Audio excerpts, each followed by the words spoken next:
What's going on, guys? 12 o'clock, Wednesday, October 28th, coming at you live. We're going to talk about coaching and excuses. These two things go hand in hand. Coaches have excuses, our clients have excuses, everyday people have excuses, everybody has excuses. So they go hand in hand.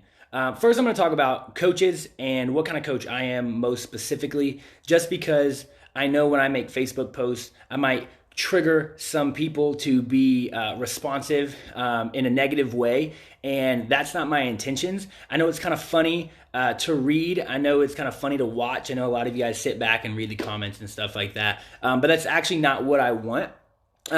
What I want is just to get rid of the excuses. So a lot of times when I make a Facebook post, you'll see people fire back with excuses. That's really all they are.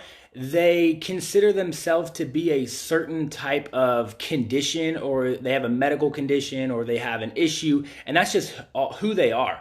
And they can't get outside of that. So, for instance, diabetics, they let diabetes overcome their life. They completely forget that they're actually an average human being, and they can totally enjoy life. But for instance, now that they're diabetic, their whole life sucks. And that's not the kind of coach that I am. That's not the type of conversations I have with my clients. I would never, ever let someone let their condition or let their lifestyle be the determining factor of could they be successful if they tried, right? Which is what everyone is getting at. So what type of coach am I? I'm reading some notes. I made some notes. So if you guys see me look away, I made some notes. I'm a solutions-based, client-centered coach. So what does that mean? It means that I find a solution for your problem rather than avoiding the problem and just telling you to get over it or telling you to just fight through. Everything's going to be fine. You can do it. I try to find solutions for you guys to find out how we can overcome this obstacle that might be in our way. And overcoming doesn't mean just put your head down and push through and embrace the suck, because not a lot of people can do that. So I try to give you guys options. I try to let you see it from a different perspective, whatever the case may be, to get you to understand that we can work through this problem. We don't have to avoid it, and we don't just have to embrace the suck. Alrighty.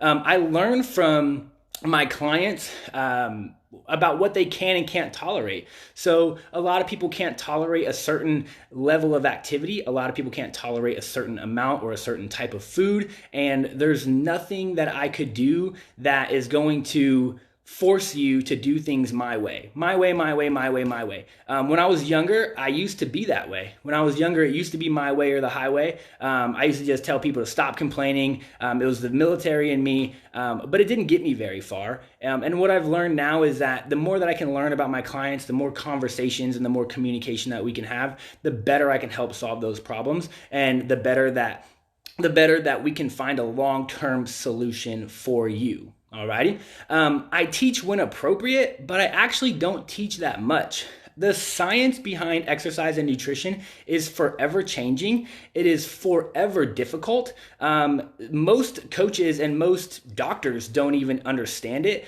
And so it's really tough to teach. So most of the time what I do is I just solve your problems in a way that could just be a better way that you could understand it. I solve your problems, or I help you fight through whatever issue it may be, by what I said earlier of looking at it through a different lens, looking at it, at a different perspective, taking a step back and kind of looking at what is the issue here. A lot of times we over-escalate things and problems, and it just makes this little thing become a huge issue. But if we take a step back, we just kind of think about it, we realize that it's not that big of a deal. And if we just look at it a different way, or maybe we approach it a different way, or with a different mind state, a positive mind state instead of a negative mind state, we could actually fight through whatever problem or whatever hiccup that you might be encountering. Alrighty. So I really don't teach that much. Very seldomly will I actually spit some science and some knowledge at my clients or at my boot camps, or I'll write an email or make a Facebook post. Very rarely will I do it, because no one's going to understand it. And it's just not a very productive way to talk science with your clients, because they're not going to get it. So again, just solution based. Alrighty. How can I help you find a solution to get towards your end goal? Alrighty. So why? Why am I like this? Why should, in my personal opinion, should all coaches be like this? Because it allows me to help more people. If I was a one size fits all kind of guy, there would be a very specific demographic population that I could help.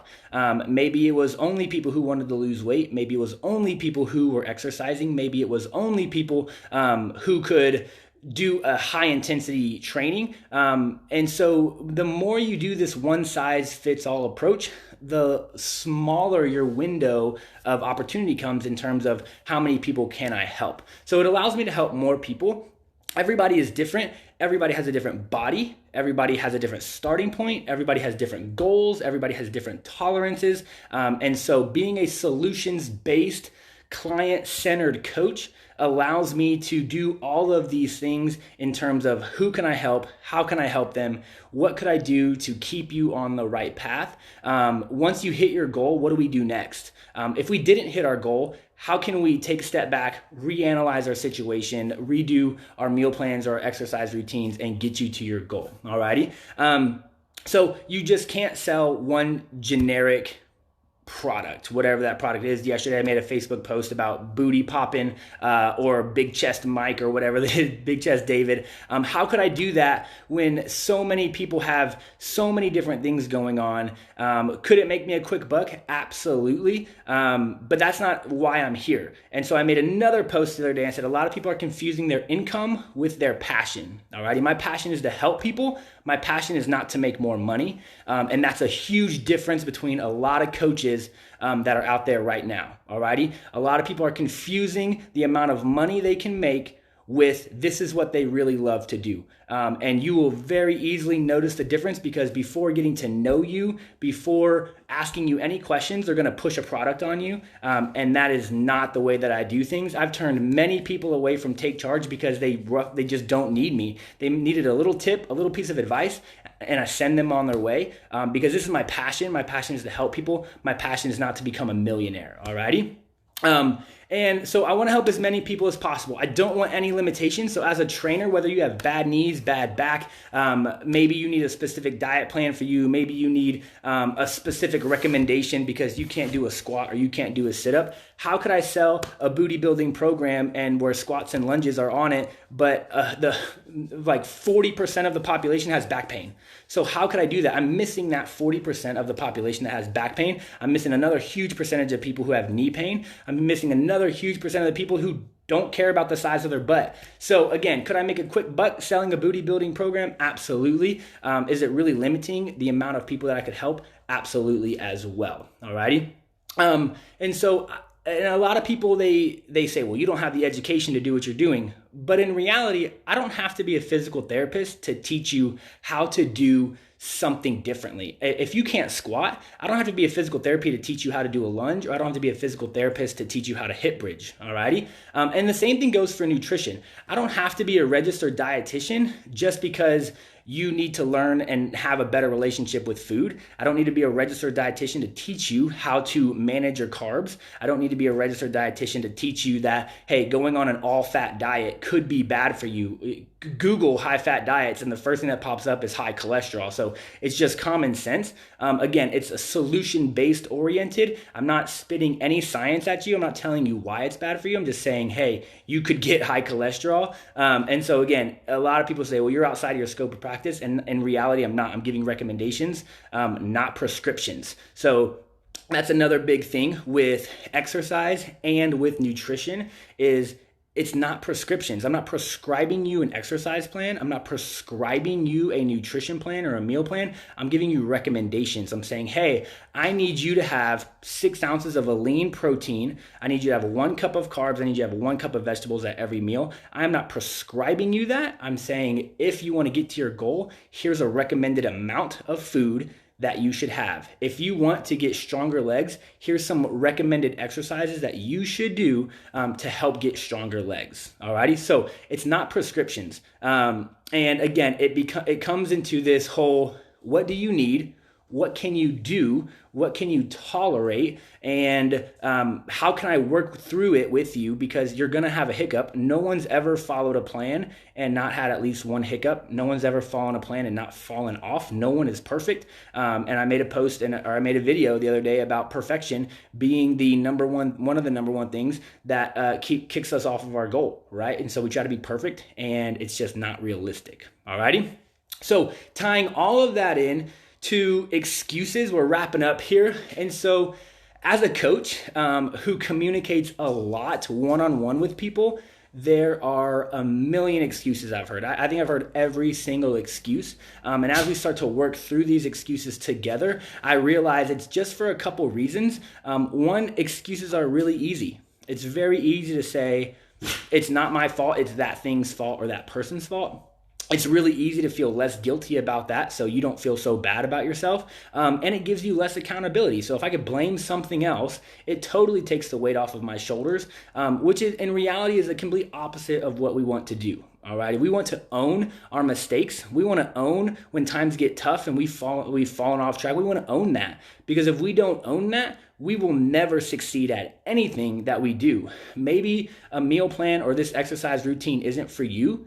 Then communicate with your coach and figure out why it's not for you, and pick a new route, pick a new path, try something different, try something that might be for you.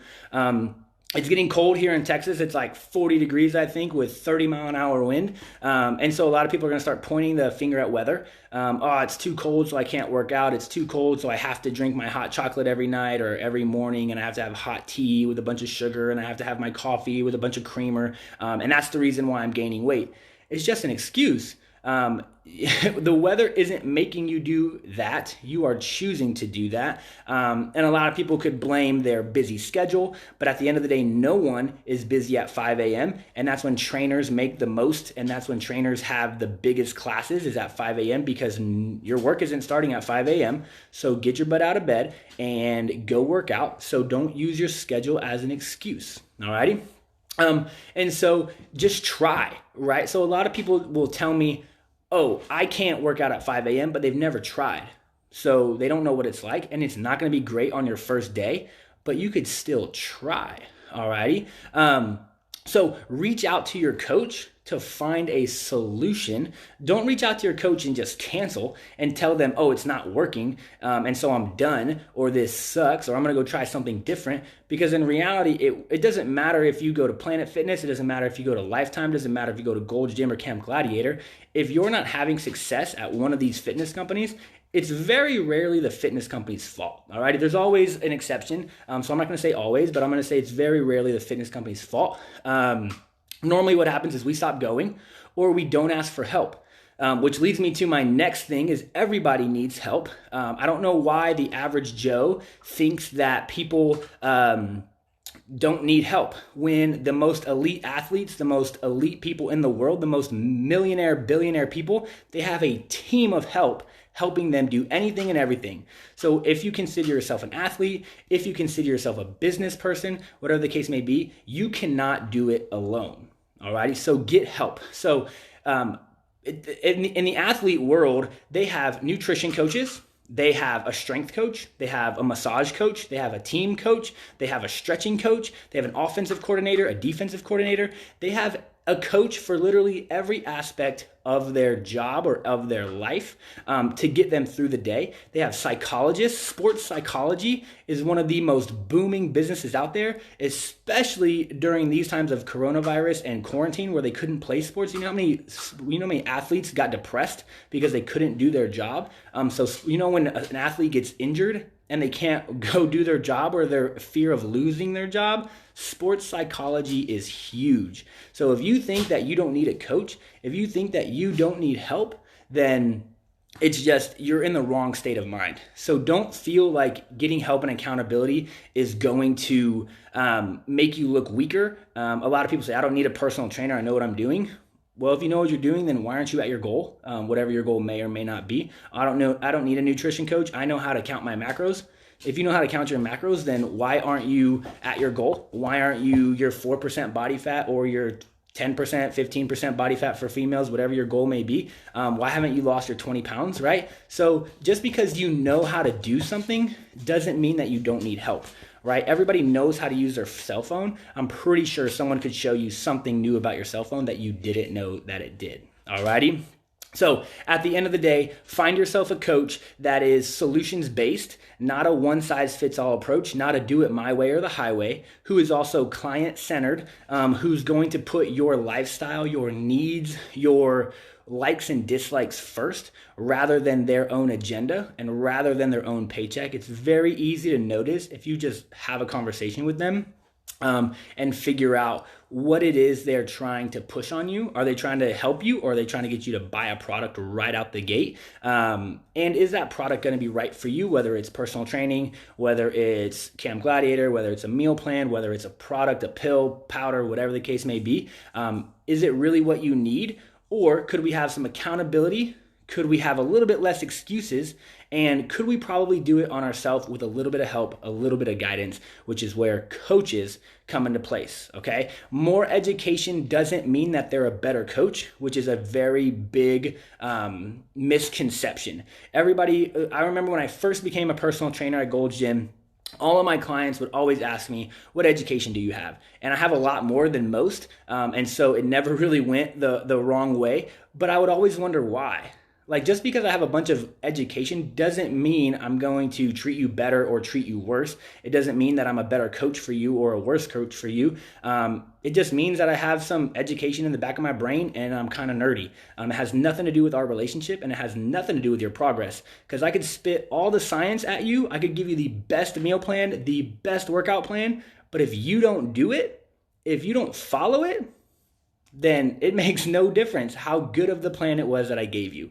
All right. So that's where client-centered coaching comes from. That's how I like to do business. This is my passion. I know my Facebook posts are pretty funny at times. I know they stir up a lot of people's pots. But if you notice, the people who always have a negative feedback, it always is followed by an excuse. It's always followed by something that is making their life so hard. And it's very easy to spot who's spitting out excuses and who's just like, you know what, you're right. I could have done it better, or I could have done it this way, or I could have learned a better way to do it. So find yourself a good coach. Get rid of the excuses. Find you a coach who's going to help you through your excuses. And I hope this was beneficial. And so if my trainer's on here, try to be a trainer or try to be a coach who is more client-centered. You don't have all the right answers. Learn from your clients. Help your clients learn about themselves. But stop pushing your agenda. Stop pushing what worked for you. Stop pushing what worked for another client. Everybody is different. Everybody has different needs. Everybody has a different prescription. And so, yeah, that's all I got. So if you have any questions, definitely reach out, share the video, show it to someone who's just bought into the wrong person or the wrong product for no reason, and get the help that you need. And help starts with communication and relationships first. The end. It doesn't start with a product. It doesn't start with a pill. It doesn't start with a squat. It doesn't start with a sit-up. It starts with communication and relationships. All right? Reach out if you need me. Always here to help. Talk to you guys soon. Have a great day.